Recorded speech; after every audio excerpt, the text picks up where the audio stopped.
Lake Bluff Sustainability and Committee Enhancement Ad Hoc Committee, regular meeting for May 17th, 2022.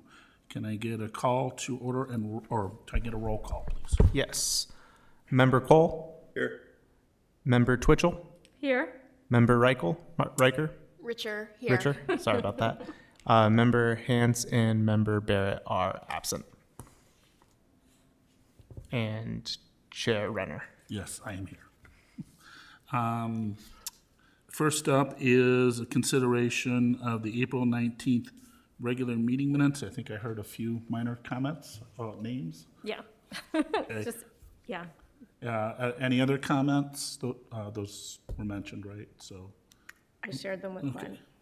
all right. Can I get a motion to approve? So moved. Second? Second? Okay. Is it roll call or all in favor? I forget. Voice vote. Voice vote. Can I get a voice vote? All in favor? Aye. Aye. Aye. Okay.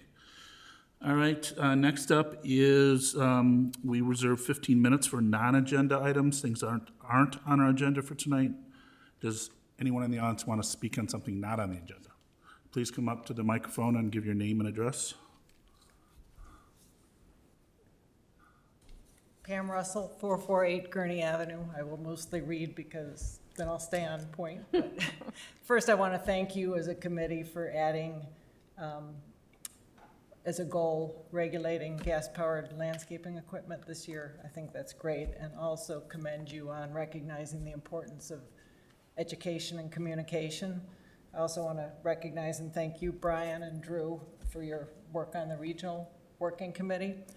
I'm here on behalf of about 350 residents who signed a petition that Lee Sakanoff, Nancy Jones, and I created, asking that the village initiate at a minimum a seasonal ban on gas-powered leaf blowers starting next year, and also limiting weekend hours. We gave close to 300 to the village at last month's meeting. I've got 55 more signatures to give you. The response has been phenomenal. We've had 3 signboards up on the east side of town. We had one for 1 week on the west side of town, and these are all people walking by who come over, sign the petition, take our informational flyer, and it's been great. You know, when they read the information, they say, I didn't know that. People react to the noise, which I think you recognized in your last meeting, but when they hear of all the bad things associated with gas-powered leaf blowers, or leaf blowers in general, it really hits home. So from the conversations we've had and the abusive we've observed, it's obvious there's work to be done to build awareness of the harmful impacts, to empower people to choose alternatives or simply ask their landscaper not to use gas-powered equipment. It's like, oh, you know, I can't talk to my landscaper. It's like, but if you don't think this should be done, oh, yeah. And also to implement the permanent changes we hope the village decides to adopt. As a resident pointed out at your last meeting, it's not just the residents who need to be educated, it's the landscapers.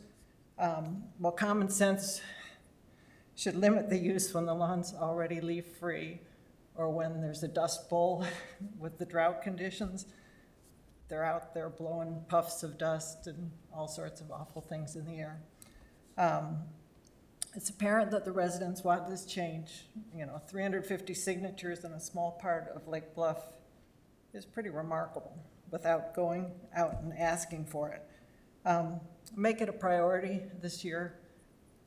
Build on the momentum of our flyer and petition and work with the village now to lay the groundwork for 2023 regulation of gas-powered leaf blowers. This request to get started is aligned with what Drew noted in the regional working group. The research has found the most effective initiatives have had a smooth transition in place. That means don't wait till this model ordinance or whatever ordinance the village decides to adopt is adopted. I know you just advise and work with the village, but you know, push for making this a priority, please. Good materials already exist. The pieces that Wilmette developed for the working committee And the materials that we developed, which reflect a lot of, we borrowed from Wilmette and Evanston, are very effective. I'm happy to help. Lee and Nancy are happy to help. Let's just move toward a quieter, cleaner Lake Bluff. And I'm going to give you the petitions we've had so far and a copy of our flyer. Anyone who emails quietercleanerlakebluff@gmail.com will get links to articles and this material. So I don't know where I leave that, but thank you, and let us know how we can help. So your stuff has your points on it? Yes. Your recommendations? Yeah. Okay. And much of that came from Wilmette and Evanston, who've been doing this for a while. Thank you. Awesome, thank you. Yeah, just to reiterate, and I think everyone on the committee knows, we're part of a multi-community effort to come up with a baseline of regulations, and it's been moving fairly quickly. And there is an emphasis on getting it done quickly. Drew, I don't know what the current schedule this fall for the working draft, or can you remind me? I missed the last meeting, by the way, due to work. And then maybe that could be copied and shared. Website said September or something? Yeah, that's. The end of September is the last group meeting, and then all the subcommittee chairs are assembling the reports that we'll share at that meeting, and then work up the final white paper for distribution. So yeah, it's coming soon. Right, it'll come this year. Yeah. But Right. don't wait for that to start getting people to think differently, you know, to move toward it. The board is aware, right? The board is aware of what's going on, and they're, I think, like everybody, looking forward to the results of this examination. And again, the goal is to have, in a perfect world, universal regulations from the North Shore for the ease of administration for everyone. And that's been the big issue, is, as Pam pointed out, there has been certain communities that have had seasonal bans or other types of limitations on regulation, but very difficult to enforce on a consistent basis. And so we're hearing from both the service providers and the communities are looking for, again, kind of like a universal solution, so it's easy to enforce and people understand it. Yeah, I think what it does for the landscapers is it puts a very large net or set of rules around them that they have to all follow. So I think that helps. I can't speak for the village board, but I'm not opposed that a model regulation might come out of this at the end of the year, but there might be slight variations from community to community, as long as I think it doesn't affect the overall approach. But this is not a regulation which all communities must follow. It's a suggested model regulation. So there will be discussions, and I think that this fall there'll be a lot of education and meetings here within the village of what this contains to get that input finalized. So, thank you for your comments.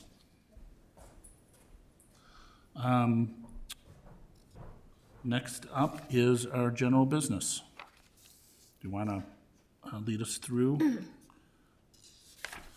We have a couple items tonight. Yeah, first up we have Jillian Chapman from the Lake Bluff Public Library. She's going to be giving a presentation, which she is just joining us now. And I will give the floor to her then.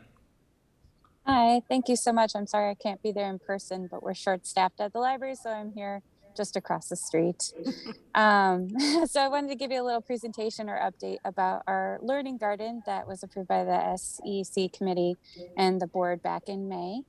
I have a little presentation just to flip through, and I think I should be able to share it on your screen here, and you should have gotten a printout as well. So it's Lake Bluff Public Library Learning Garden, sponsored by Davy Tree Expert Company. Let me know if you can't see this, because I've never tried to share on an iPad before. It's all good. Okay, great. So part of our summer reading club this year, the theme is gardening. And so we really wanted to be able to share that message with the community more readily available by having a garden on our property.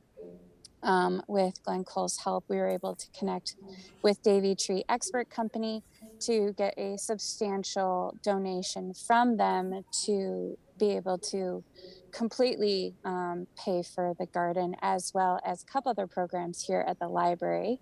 We have a seed library that we've had since 2019. And we also have, we gave out a grow your own pizza kit on the first day of our summer reading club. So it was a really great little opportunity to give away this tiny little kit, which had oregano, aroma, tomato seeds, as well as basil for the first 100 children that signed up for summer reading club back in June. And then we were able to restock our seeds for the summer, which has done extremely well since we've returned back from COVID and everything like that. So that's been going really well. What we were able to do is we grew our own seeds here at the library. So down in the children's department, we set up some grow lights. We took seeds from the seed library and started growing our own plants here on the property. I believe back at the end of April, beginning of May. So it was a little bit later in the season, but it was a really great opportunity for the kids to be able to see how the process gets started, to plant a few seeds themselves, and just to see and watch the plants grow. After the approval from the board, we had River Valley Gardens come and install 2 raised beds on the west lawn of the property. The wood is actually harvested from Lake Bluff, from a tree that needed to be downed sometime this past spring. And they burned it with a shugi ban technique, where they burned the wood to help it stay weatherproofed and withstand all the changes that we have temperature-wise here on the North Shore. And then I just had some pictures of where we got started. We did supplement with a few plants from Pasquazi's Home and Garden.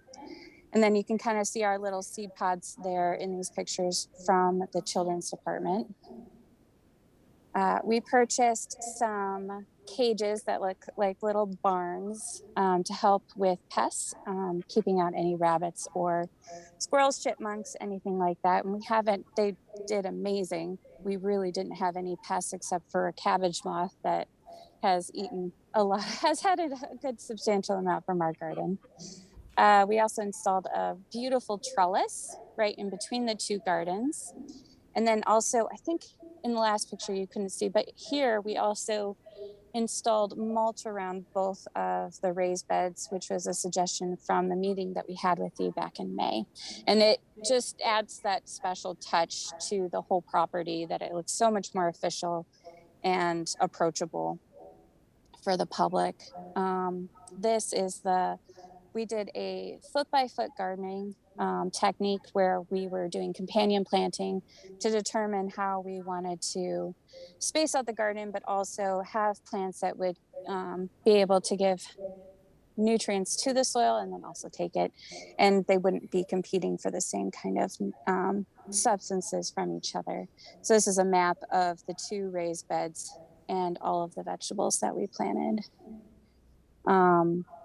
It's been a learning experience. I don't recommend doing cabbage again when doing this process, but it's been a lot of fun. This is just some quick little photos of how the garden was doing and growing. We also hosted twice a week on Mondays and Thursdays at 1 p.m. a garden task force where anyone could come and join us to garden, maintain the garden, harvest, and learn about planting and how to maintain these plants, as well as like how you can take them home, how they're good for you, and just learn more about vegetables and growing your own food.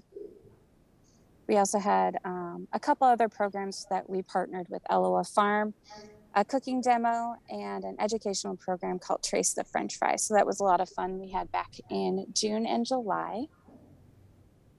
And then these were just a couple other programs that we had that were gardening related with the SRC. We had a partnership with the Park District where we did and District 65 story walk up in the garden down in the dirt was on display for the month of June at Artesian Park. And then just a couple other programs. And then what I wanted to show you here is the garden itself. So I'm here at the garden outside, and you can just see how well it's doing with the trellises. We've got cucumbers scaling here on the trellis. And it's been amazing. The community input has been spectacular. Everyone stops by and asks what we're doing when we're out here working, or just comments. They just think it's a really great ad for the community and for the library. So we've had an amazing time growing this garden and being able to share it with the community. Let me know if you have any questions, but that is my presentation and update of our garden. Questions or comments? No, it's awesome. It looks great. And really, Thank you. really neat programming. I think it's fabulous. We are talking to Davey and hopefully get another sponsorship for next year, but our plan is to make this obviously a reoccurring program for the years to come, because it's been a really great opportunity for us to interact with the community. Yeah, I think this would be great to continue doing this and learning and making changes. Yeah. Here we go. So you guys can see the whole thing. It's been really great. The cabbage really did take over the other raised bed, though, pretty substantially. So great. Well, thank you so much for having me. I really appreciate your time. And thank you again for your support in this project. We couldn't do it without you guys. Thank you so much. Thank you. Thank you. Take care. Bye.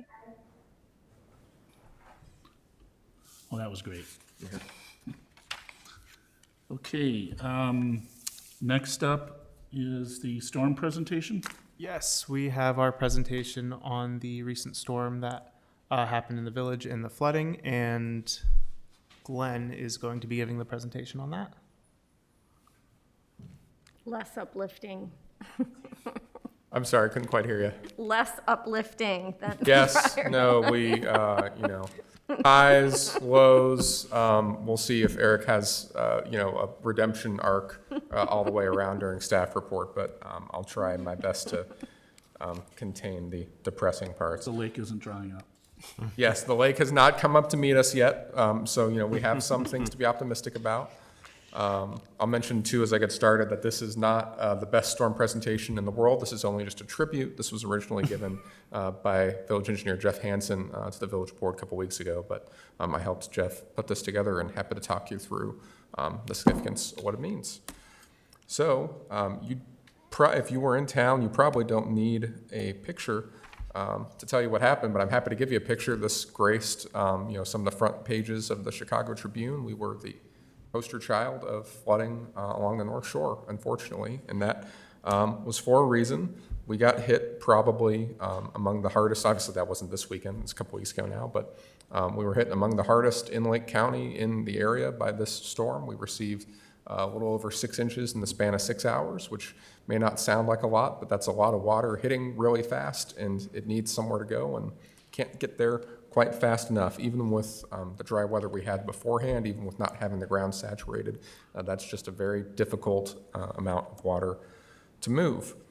It's amazing how much difference there was even within a couple of miles. Mm-hmm. If you look at some like Waukegan, or you look up in Vernon Hills and other areas, it was a notable difference. Yeah, and this isn't a pattern we've always seen. Our friends at Stormwater Management Commission usually look at charts like this. I mean, this just happened to clock us right in the nose, for lack of a better description. So this is, as we'll talk about in a bit, this is yet another 100-year storm under the newest tables we have to work with.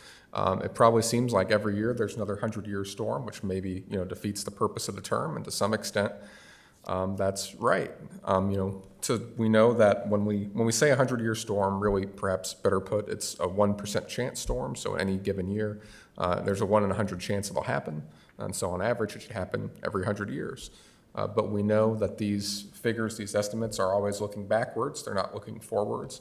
And so the number of these extreme events, unfortunately, keeps raising, every year, every decade. The trend, as you can see in that chart on the left, is upwards. Most of the country relies on statistics put out by the NOAA as far as predicting the intensity of storms.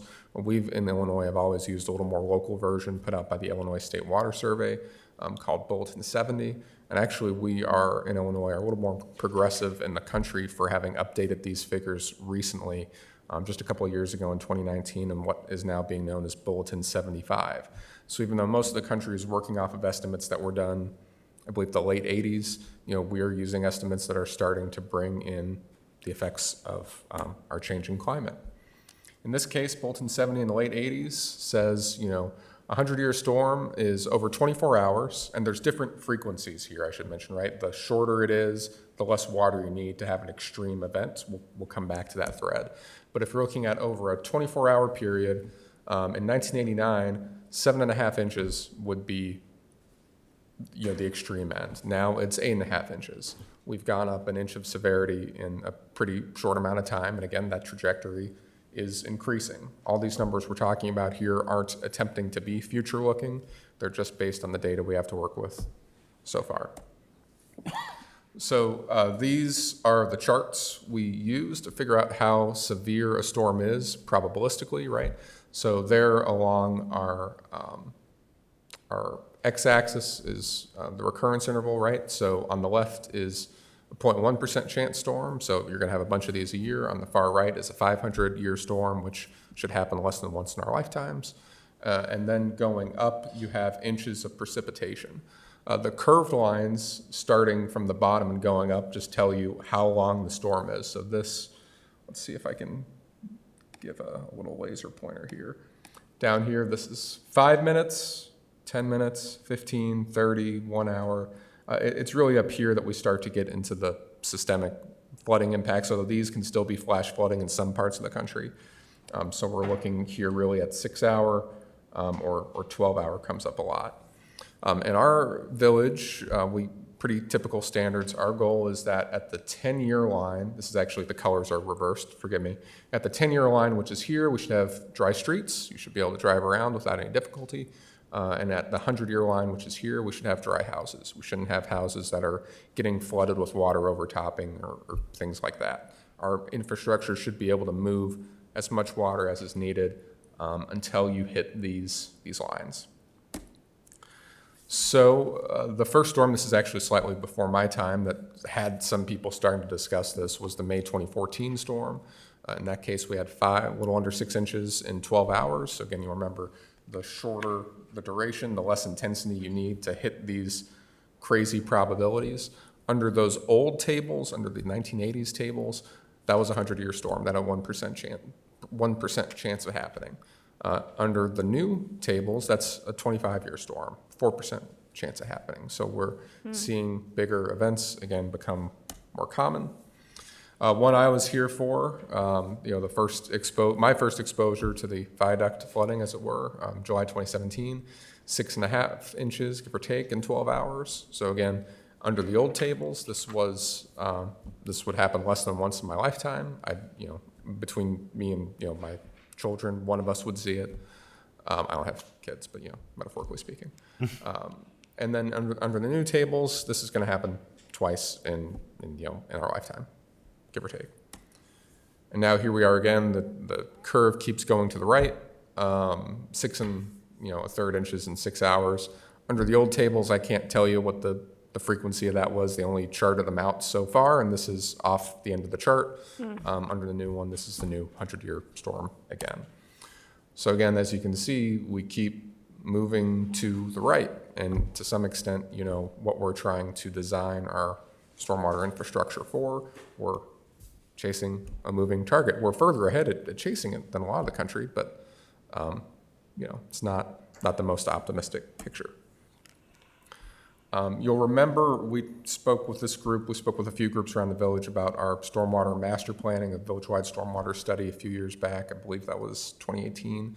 And what we saw, I guess if you're looking for good news, if you're trying to find good news, one bit of good news is that what we saw from this storm, it matches what we expected to see. We know some areas of the village are going to be inundated in a 10-year flood or a 100-year flood, And what we saw validated our model.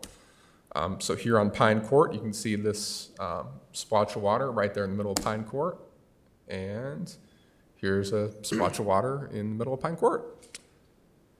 Again, kind of what we're expecting for depth, for being impassable, and this is an area we know we need to work on. On the bike path, there's a particularly low spot at the tee-off between the east terraces where that comes into the old railroad right-of-way and then goes down under the viaduct. And we saw this spot fill up and drain as we expected to, which is somewhat disruptive. I mean, these are important regional trails. It's not just a neighborhood street. It inconveniences a number of people. And then speaking of inconveniencing a number of people, of course, the viaduct was flooded all the way up to the apron at the fire station. This is anecdotally, the highest anyone I've spoken to can remember it going up. Probably the only more severe storm, perhaps, in people's memory is back in the 80s, and it's hard for us. We know quantitatively that wasn't as severe of a storm. It's hard for us to really put our finger on. I remember the storm in the 80s. Yeah, it wasn't this high. Yeah. At all. So this could be it, which is something. Yeah. So happy to answer any questions best I can. Of course, again, I'm not the village engineer. I'll mention, this study outlines a number of improvements to take altogether, and the pricing estimated at that time, the price tag was about $30 million, which is One more time. $30 million. Million. Yeah, is a subset of those projects that are really have been identified by village staff as priorities. It's not really a reasonable number for any community of our size to pay for. That's about 2.5, 3 times the village's operating budget. So that's every cent. We're out there. We're looking for local, state, federal assistance to try and find ways to pay for these projects. I'll note here in particular that the Lake County Stormwater Management Commission is funding what's called a Phase 1 study of this work at the viaduct, what we as village staff are affectionately calling the Deep Tunnel Project in homage to other deep tunnels in MWRD. But that, I believe, goes up to North Avenue and then would be a large interceptor sewer that would move water out to the lakefront. The important thing to remember here is the viaduct is a low spot for a lot of the town east of Green Bay Road. And so water that goes to the viaduct and moves out is water, we can move water more efficiently in a sense, to and through what services the viaduct to fix problems in other parts of town. So because it's the lowest spot anywhere near it, it's really, it's the funnel, right? And so the more problems we can fix there, the more ability we have to make other improvements to address these problems. So we know SMC has funded a Phase 1, which is like an investigatory environmental study. We have high hopes that they'll help us pay for Phase 2, which is more design engineering. Phase 3 is construction. That'll be the big price tag. That's a little under half of that $30 million. And again, that's hard to see a path towards doing that without state or federal funding of some type, which we're out there pursuing. The village's finance committee is also looking at other funding mechanisms for this. They've been talking about a stormwater impact fee or stormwater utility fee for some time. Again, trying to find new ways to help pay for this, and certainly to make the burden of paying for this align with the people who contribute the most to our stormwater burden and who derive the most benefit from it. So happy to answer any questions. So is the $30 million is a ballpark cost for the deep tunnel, is that correct? And some other improvements. Okay. Here's the whole list. So there's other improvements out there as well. The deep tunnel, again, half of that, $30 million, $17 million. So you get about a 4-foot diameter all the way through North Avenue. You get a 5-foot diameter outlet into Lake Michigan. I guess I could turn myself the long ways and fit into that, but it's a big pipe. Then there's some improvements in some of our hardest hit areas, the East Terraces, parts of East Lake Bluff, where you can see Blodgett, Washington, Woodlands. You can see these areas here. So, yeah, but it's kind of a domino effect, you get the deep tunnel, then the other improvements ride in on that, right, is what you're saying?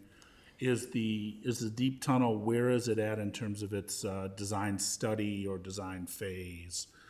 Because, like with the interchange, we would separate the studies and master planning that IDOT was doing versus the actual construction costs, and the engineering costs were not inconsequential for that, so I imagine the engineering costs for even just doing this and finishing that is notable.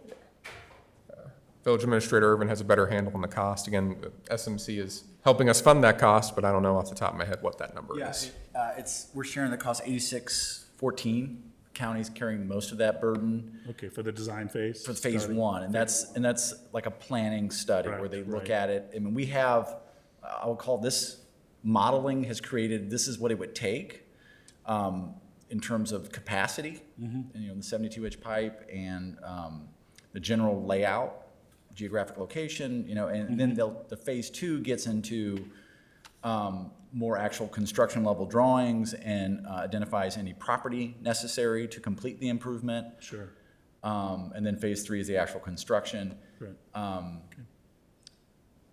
SMC believes that they'll be in a similar position, at least initially they've told us that as early as this fall to start making arrangements to do the phase two. Oh, nice. We think phase one's probably an 18-month project. The village has hired Christopher Burke Engineering. I should take that back. The SMC has hired Christopher Burke Engineering, consultant that has helped the village actually create this study. So they're very familiar with our situation. And in fact, the head engineer for that firm, Darren Olson, who's lead consultant, was actually standing by the viaduct that morning of the 23rd with me. So Wait, but you said phase two could start this fall. as early as this fall, But getting the other was paperwork 18 months. will take 18 months to get through.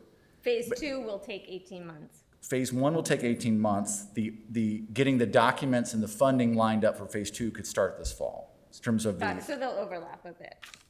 we'll have to complete phase one before we start phase two, but getting the paperwork and, getting the grant work done and all that could start So this fall. we're many months into it already. Yes. Got it.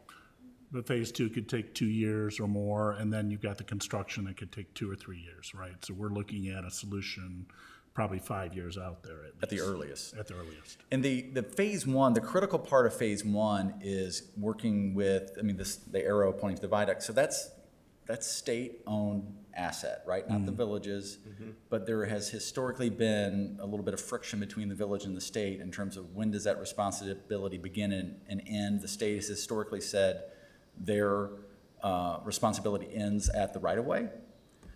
We know that pipe did not stop at the right-of-way. We know it was installed and daylighted out into the ravine over 100 years ago. It is grossly undersized. It does not cover a one-year event, and their current standard is a 50-year event. So it's inadequate. They know it, and the big part is working with them, at least right now in phase one, is getting them to agree that the solution that we're talking about, the deep tunnel, is the appropriate and best solution. One of the alternatives they talked about is increasing the capacity of the existing pipe, which we have historically not been keen on because it would end up, again, daylighting the ravine, and we don't want that additional cutting, and they would obviously design a system to reduce the energy and lower the erosion, but long-term, that's a concern for us. And so we're trying to get the other pipe solution out, moving north. Do you know what we talked about chasing the projections, which a lot of engineers and communities are doing with regards to 500-year, 100-year. Is there when you're doing the phase one, is there a capacity that they're looking at being able to keep, we talked about the goal of keeping roads clear up to what, 100?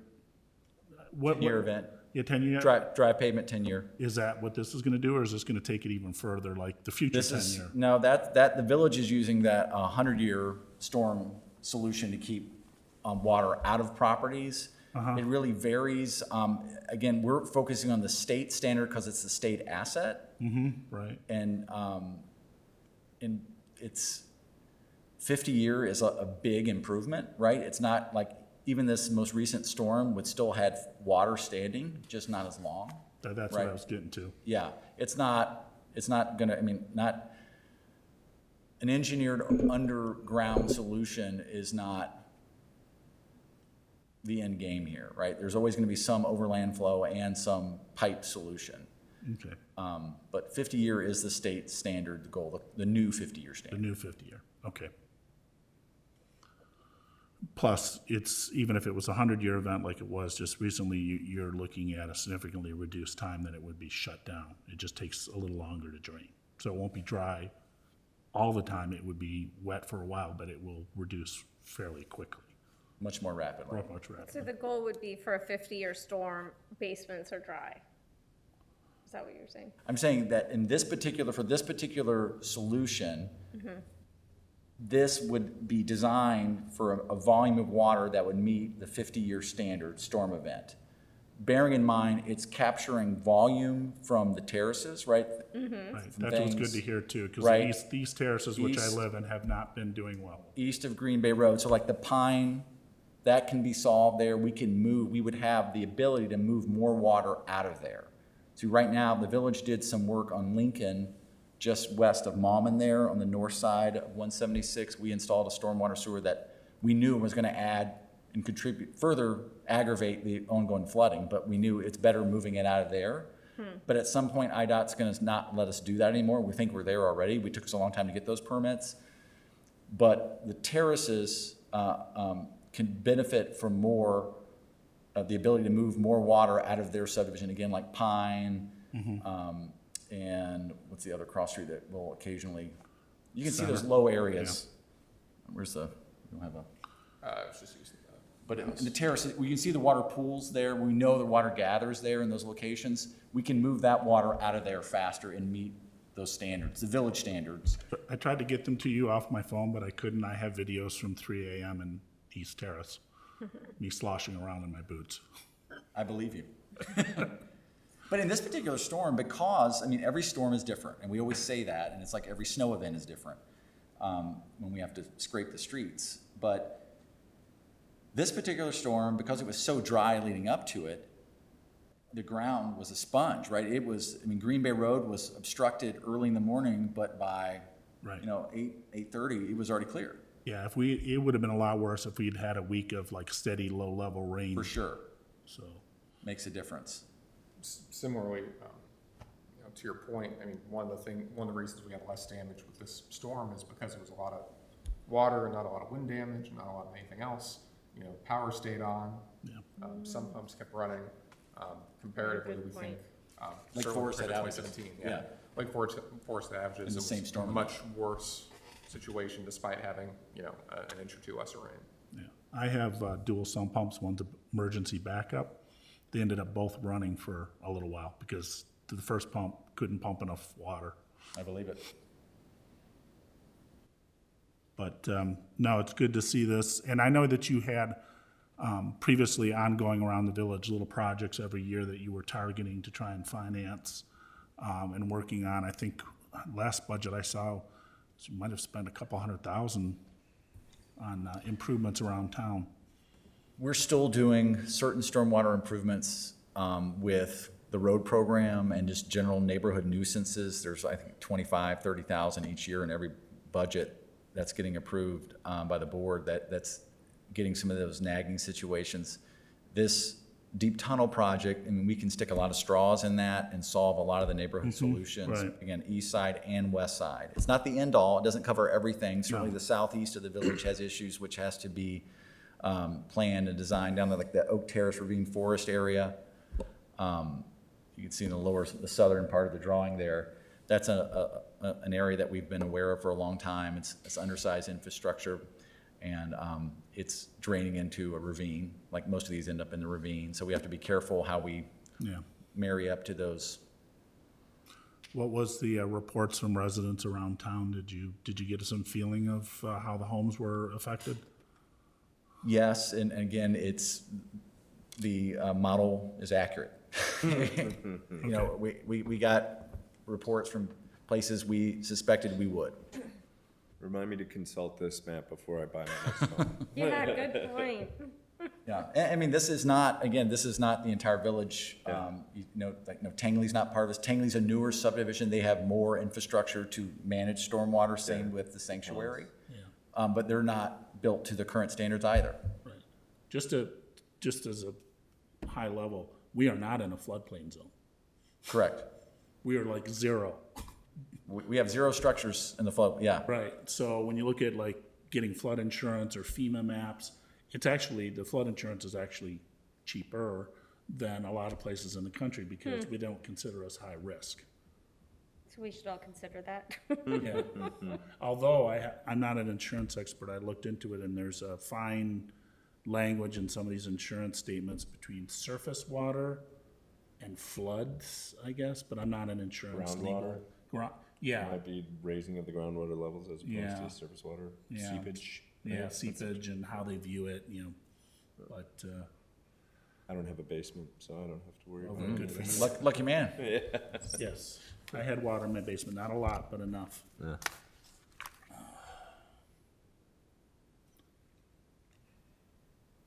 Okay, any other questions? I guess it's better than not having any water. Yeah, there's a lot of parts of the country right Well, now my- that are running out of drinking water. Well, my mother-in-law is in from Las Vegas right now, and Las Vegas is getting slammed with rain every day, and it's in the desert, and like there's parts of downtown that are just rivers, and everyone's like, whoa, because the land doesn't, there's no greenery in it, it's all rock. So no one knows how to, like the land doesn't know how to deal with all that water. It's freaky. Okay, thank you for presenting that summary of information, and thank you for your work in town. Next up is village staff report. I'll be giving that. Okay, So in previous meeting, the SEC identified 4 action items they wanted to look at: public education, an outdoor lighting ordinance, a bike plan, and the leaf blower regulations. Recently, we started looking into the lighting ordinance and the bicycle plan, so I have some slides to share from Oh, that. great. Nothing, well, I know about the lighting ordinance.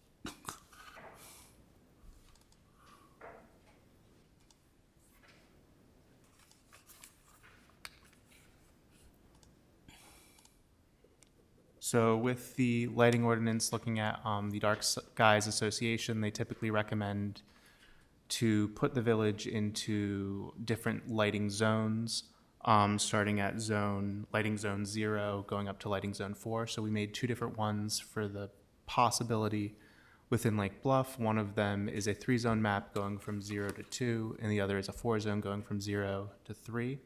And the main difference between that would be where certain things such as the shopping center where Target is located would go, or the schools, because per Dark Sky, they would typically put schools within lighting zone 3, but that's normally due to sporting fields, which You don't Lake Bluff doesn't really Sorry, have. what's so, the 1, 2, 3, 4? I'm not it's following. different levels of, sorry about that, different levels Lumens, of brightness. yeah, how much lighting Pollution? would be Okay. allowed. So 0 would allow very minimal lighting. park. Preserves greenery. The level 1 would be more like residential, so low levels of lighting. Level 2 is other, I think it was other residential, and also getting into more shopping centers as well. And 3 would typically be more like shopping centers in schools, but shopping centers where they have lights on more often, maybe like a sign outside on all night. But also like parking lot lights and stuff. Yeah, exactly. One of the benefits, I think, for the school is it was designed 99%, 98% to a LEED lighting standard, as was the parking lot at Target. So I think that if we move the school, because it doesn't have sports and because it's already in that, to the lower level zone. Well, I will say, I live right next to the school, and it is a light emitter. There are a lot of lights that are shining in that building all night long. The And- elementary school? Yeah, You mean inside the building? inside, but also outside. Like the parking lot lights are always on. They have landscape lighting that's always on.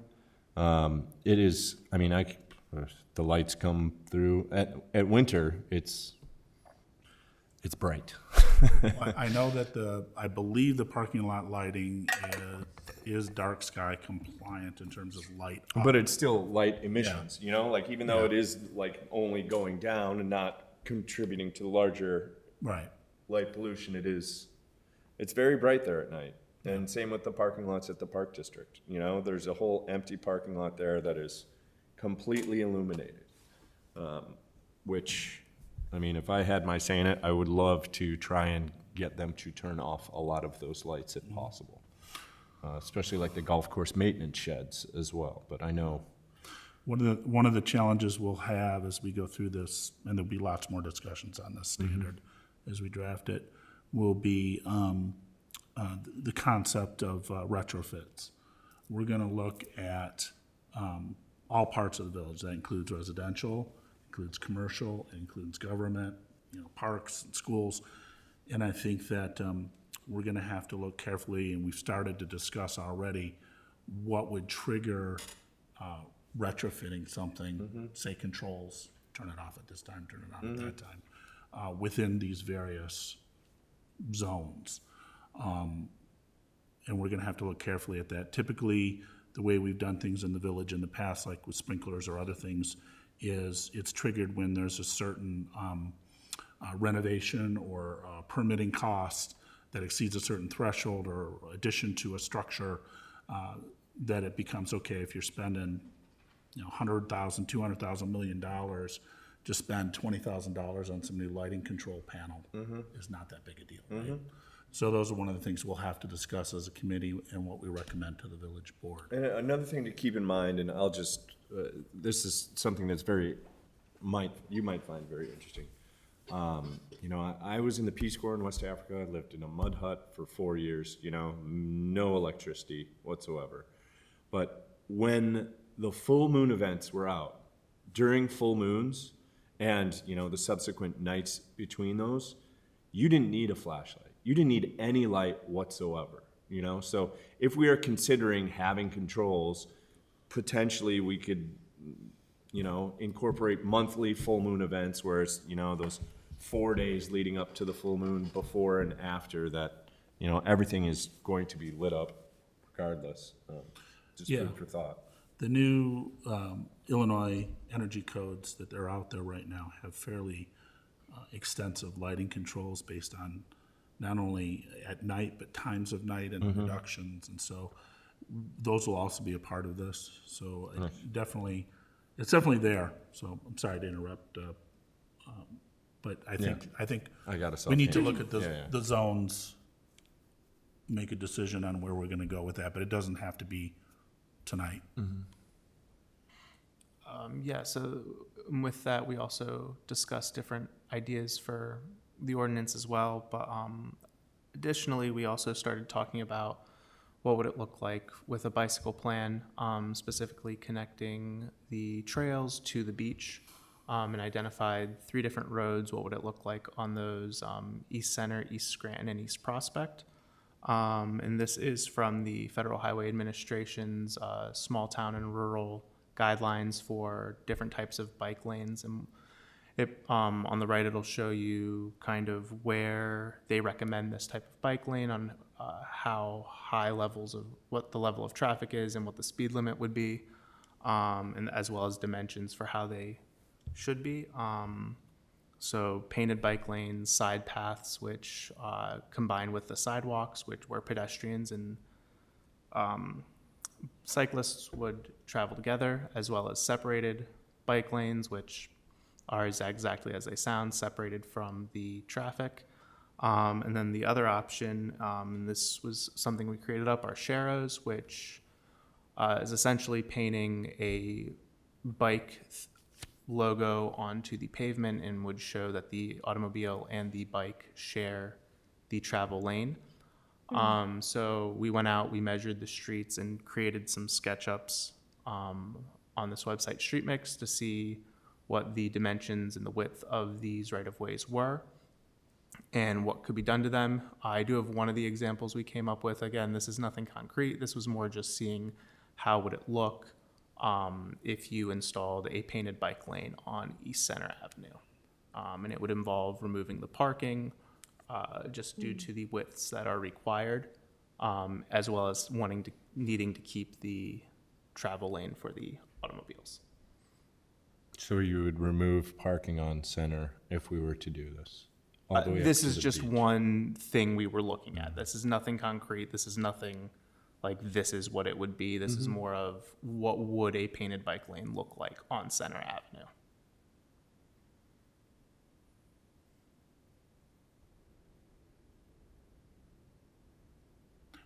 This particular is using the existing roadway as is, right? Yes, this changes nothing to the street. This one involved no widening of the street, and pretty much all the dimensions stayed the Or same. no shortening of the parkway? No shortening either. The street stays the exact same dimensions. I believe it is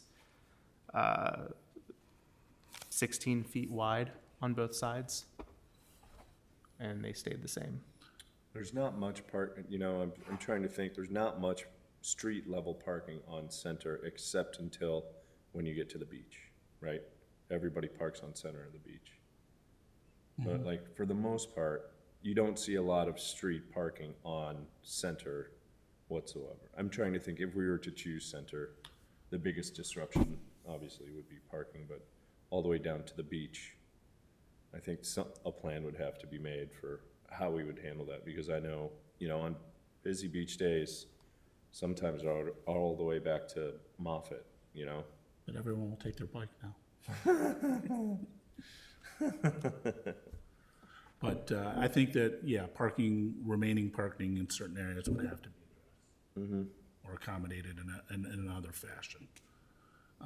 My initial thought was there a way to trim back the parkway or to use the parkway itself for an elevated bike path? It is a very wide grassy area that has trees, but not always a lot of other types of native prairie and stuff, and it's a maintenance and, just thinking about it from high level standpoint. Okay. I think this is the last slide I had. I forgot to add them on here, but I do have other ones for East Prospect and East Scranton as well, showing the different options. So I think the tricky part too, when we were thinking about this, was once you get past the central business district, it becomes easier to kind of think about the flow, but there's that gap from the train station bike path right through downtown and then connector. So I think that becomes a trickier thought process, and I don't know if you've started brainstorming on that yet. for these were specifically looking at the residential areas. So on Scranton, we looked at the residential area. We didn't really look into the central business district. The connecting. Yeah, that connecting area now. Okay. Just some food for thought for you guys. Appreciate you starting this. I look forward Think to about. seeing more. All right, anything else from the village? That is all for the village staff report. Okay. Members report, anything anyone would like to talk about? Nope. Okay. Chair report, I think we talked about everything. If there's any other comments, can I get a motion to adjourn? Just one question. Sure. Is, since Marina is no longer with us, are we looking for another member for the Yes. committee? Yes. Yeah, we're starting that, That's right? in process. Yeah. Okay. Member or co-chair? Are you doing a co-chair replacement or no? I'm not quite familiar with how that works. I don't think there's been a decision. I'm open to it, but Okay. Okay, I move to adjourn. okay. Second. All right. All in favor? Aye. Aye. Aye. Awesome, thank you. An informative evening.